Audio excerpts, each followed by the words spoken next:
Saludos, queridos amigos. Bienvenidos a este espacio Reflexionemos Juntos. ¿Cómo estás, Carrión? Excelente. Qué bueno. Un placer nuevamente compartir contigo Placer es y mío. juntos reflexionar acerca de la palabra de Dios. Excelente, claro que sí. Sabes, Carrión, he estado reflexionando y precisamente reflexionaba acerca del libro de Deuteronomio, capítulo 4 específicamente, el verso 7, donde la palabra de Dios nos dice, ¿por qué? Mira qué interesante, inicia con un por qué. Preguntas difíciles suelen iniciar con por qué. Es verdad. ¿Qué nación hay tan grande que tenga dioses tan cerca de ella, así como lo está Jehová, nuestro Dios, toda vez que le invocamos? Y eso me hizo preguntar, ¿realmente el pueblo de Israel llegó a ser una nación grande, como dice el libro de Deuteronomio capítulo 4, verso 7? ¿Por qué Israel llegó a ser un pueblo tan grande, como dice aquí la Biblia?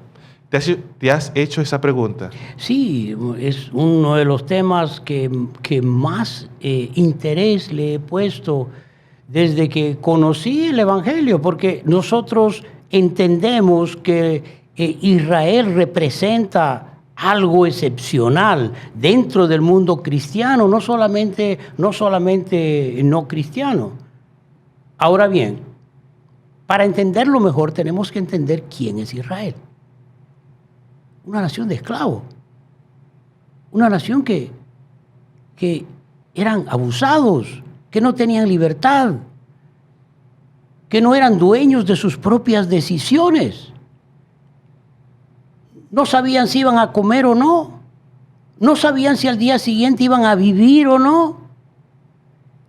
Y eso deja secuelas psicológicas, eso deja una marca mental, un complejo, y se conoce por el complejo de esclavismo.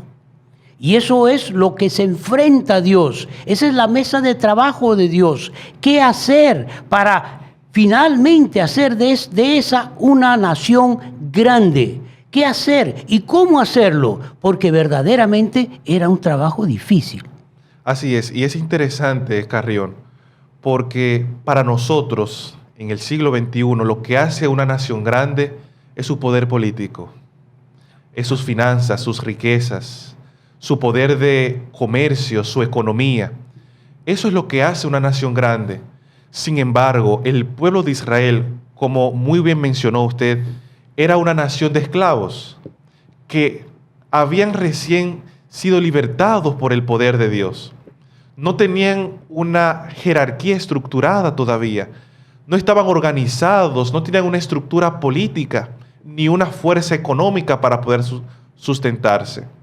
Entonces, ¿qué realmente hizo de Israel una nación grande? Indudablemente fue su líder, Dios. Dios es en todo. Deuteronomio es la historia de Dios, de lo que hace Dios con el pueblo israelita. Así es. ¿Cómo lo saca de esa mentalidad esclavista? Te voy a recordar una cosa. Cuando los israelitas se enfrentan, por un lado tenían 600 carros de los egipcios y por otro lado tenían el mar. Podían haber luchado, podían haber tirado una piedra, aunque sea, una sola piedra, pero no. Su mentalidad les decía, no podemos luchar contra nuestros amos. ¿A dónde nos has traído? Estos son nuestros amos. Ellos son los que nos han cuidado todo este tiempo. ¿Quién eres tú? Y es interesante porque el pueblo está experimentando una liberación. Absolutamente. Está a punto de tener la oportunidad más grande de su vida. Absolutamente. Sin embargo, ellos prefieren culpar al Dios, al líder que Dios escogió para liberarlos e irse con sus amos otra vez siendo esclavos. Y esto es entendible. Imagínese usted 400 años, 4 generaciones, bisabuelos, abuelos, padres, nietos. No sabían lo que era la libertad. Su vida era servir. Su vida era cumplir los deseos de alguien más. Ellos no sabían lo que era ser libres. Pero Dios, en su infinito amor, gracias a que nuestro Dios es fiel, el Dios de la Biblia siempre cumple sus promesas. Esa promesa que fue hecha a Abraham, que iba a bendecir el Señor a todas las naciones de la tierra, gracias al linaje de Abraham, Dios cumplió su promesa años más tarde. Sí, o sea, y esa promesa es lo único que ellos tenían. Ellos no sabían quién era ese Jehová, no sabían, no lo habían visto. Ellos estaban acostumbrados a ver dioses de piedra. Y eso dejó una marca. Dejó una marca. Que Dios, en su paciencia y su misericordia, tuvo que ir borrando del corazón y de la mente del pueblo. Con paciencia. Por eso es que no les da el decálogo, sino tiempo después. Y toda la teoría, todos los estatutos, tiempos después, Él espera pacientemente el momento oportuno y se revela con sus estatutos, que en sí solamente reflejan el amor que Él tenía por ellos. Amén. Indudablemente, hermano Carrión. Pero hay un detalle acerca de Dios y esta historia, y es la fidelidad de Dios. El pueblo de Israel, como usted mencionó, no conocía al Dios de Abraham, al Dios de sus padres, de sus ancestros. Sin embargo, Dios sí los conocía a ellos. Siempre. Y la fidelidad de Dios en esta promesa no está condicionada al pueblo. Dios cumple su promesa a pesar de eso y los libera. Lo toma, como dice el relato de Éxodo, con mano fuerte y les entrega la libertad. Ahora bien, este pueblo de esclavos, de inmigrantes sin hogar, difícilmente se podía ajustar ahora a aprender a vivir en libertad. Dios les estaba enseñando, Dios estaba quebrando los paradigmas, quebrando los estereotipos de 4 generaciones, de años.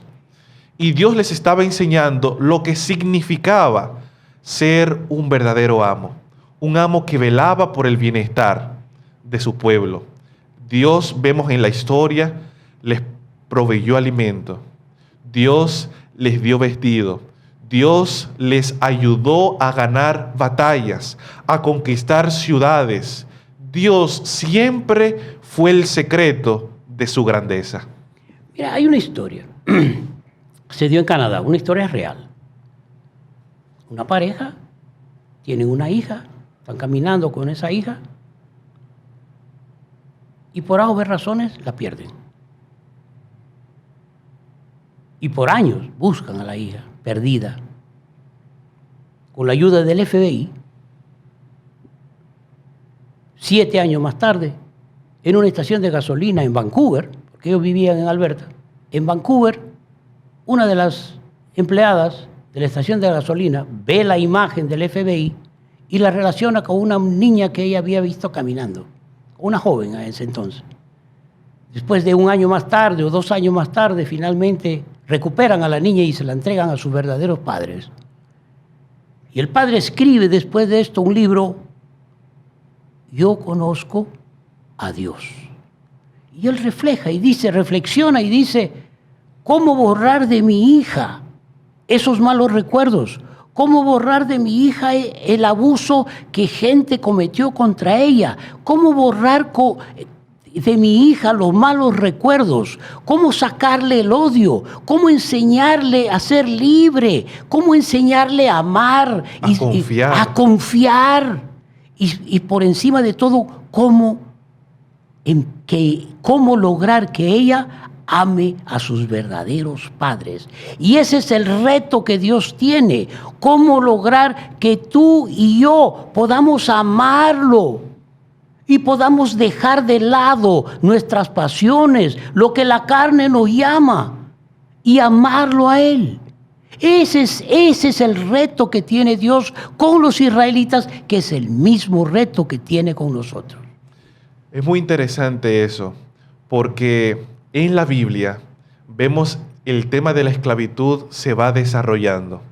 Incluso en el Nuevo Testamento vemos a Pablo que aborda este tema de manera muy objetiva. el esclavo en los tiempos bíblicos no tenía libertad. Su voluntad le pertenecía a sus amos. Absolutamente. Él estaba rendido a cumplir su derecho a la vida, lo tenía su amo. Absolutamente. Si su amo tenía potestad de decidir cuándo debía morir y si debía vivir su esclavo. Sin embargo, aquí vemos que Dios, a diferencia de los amos humanos, Dios siempre nos da la oportunidad, Dios siempre nos da la oportunidad de aprender a vivir para Él, de vivir conforme a su plan. Y esto es lo que Dios deseaba lograr en el pueblo de Israel, que ellos pudieran aprender a confiar en el Señor.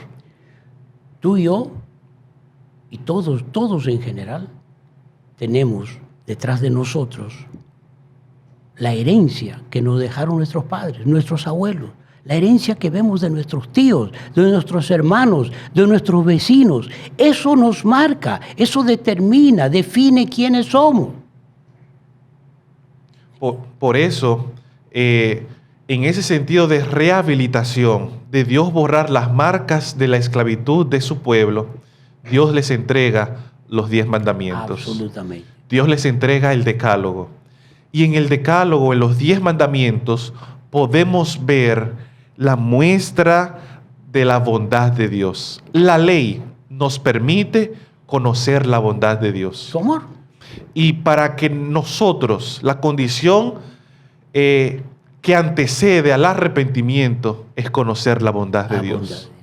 Y la condición que precede el perdón es el arrepentimiento. Es el arrepentimiento. De manera que vemos aquí una cadena. Conozco la bondad y el amor de Dios a través de su ley y entonces me arrepiento. Y como me arrepiento, reconozco mi maldad, recibo entonces el perdón de parte de Dios. Y solamente el perdón es lo que nos mostrará, nos abrirá la puerta de tener un nuevo comienzo en Jesús, como Dios había deseado que su pueblo lo hubiese tenido. Esa es la historia de la redención. Así es, ilustrada en la liberación del pueblo de Israel de la esclavitud. Exactamente. De manera que hemos visto, hermano Carrión, Dios es fiel. 100%. Él es fiel a sus promesas. Él es fiel a su pacto, aun cuando nosotros somos infieles. Absolutamente. Aun cuando nosotros nos quejamos, aun cuando nos rebelamos contra Él, Él siempre permanece fiel. Y qué maravilloso que en los tiempos en que nos ha tocado vivir, muchos quizás no han permanecido fieles, pero Dios sí permanece fiel. Amén. Fiel a su promesa de redimirnos del pecado. Y esta es la historia del pecado también. Porque el pecado no es algo que yo tengo, es algo que nos tiene esclavizados. ¿Quiénes? Somos esclavos. Por eso Jesús, en Juan 3:16, vino a esta tierra a liberarnos del pecado. Amén. A que podamos ser libres. Y esa es una lección que nos gustaría dejar en la mente de nuestros amigos que nos acompañan en este espacio. Reflexionemos juntos. Juan 3:16. ¿Cómo dice Juan 3:16? Porque de tal manera amó Dios al mundo, que ha dado a su Hijo unigénito para todo aquel que en Él crea, no se pierda, sino que tenga vida eterna. La condición a la salvación es una: creer en el Señor. Amén. Y el que cree en el Señor hoy, no mañana, hoy tiene vida eterna. Note que el pasaje en Juan no está tendrá vida eterna. La vida eterna es una promesa en el presente. Y esa es nuestra oración. Ese es nuestro deseo para ti, querido amigo. Y de mí hacia usted, hermano Carrión. Excelente. Que podamos iniciar a vivir la vida eterna que Dios nos ha ofrecido. Amén. Iniciando el día de hoy. Excelente. Ha sido un placer. Sí, el placer es mío. Lo disfruté. Compartir con usted. Excelente, gracias. Bueno, pues hasta la próxima, queridos amigos. Que Dios les bendiga. Gracias por acompañarnos.